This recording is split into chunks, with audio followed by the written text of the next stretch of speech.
ఒకప్పుడు రాజకీయాల్లో మగాళ్ళు అవినీతి చేసేవాళ్ళు. మగాళ్ళు హత్యలు చేసేవాళ్ళు. హ్మ్. అంటే మగాళ్ళు హత్య రాజకీయాలు ఉసిగొల్పేవాళ్ళు. వాళ్ళు చేసేవాళ్ళు గూడా. వాళ్ళ అనేక ఆరోపణలున్నాయి. చాలామంది కోర్టులలో మట్టి కేసులు ఎమ్మట తిరిగినోళ్ళని మనం చాలామందిని చూసాం. కానీ ఆడవాళ్ళు ఎప్పుడు కూడా సౌమ్యంగానే మంచి రాజకీయాలే చేసినారు. సరే అరాకొర విమర్శలున్నా కూడా అది వాళ్ళ వెనకున్న వాళ్ళ భర్తల వల్లే, ఇంకొకళ్ళ వల్లో వాళ్ళు సంథింగ్ జరిగి ఉండేదనమాట. కానీ వాళ్ళెప్పుడు కట్టు తప్పి చేయలేదు.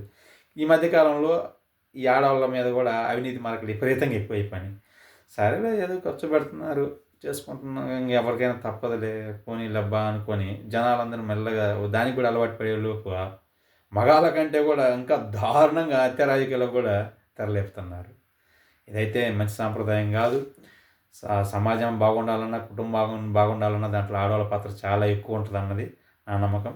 దయచేసి ఆడవాళ్ళకి నా విన్నపం. మీరు మంచి రాజకీయాలు చేయండి. సమాజ అభివృద్ధిలో మీరు ఎక్కువ పాటుపడండి అన్నది నా అభిప్రాయం. మీ అభిప్రాయం ఏంటో కింద కామెంట్స్‌లో చెప్పండి.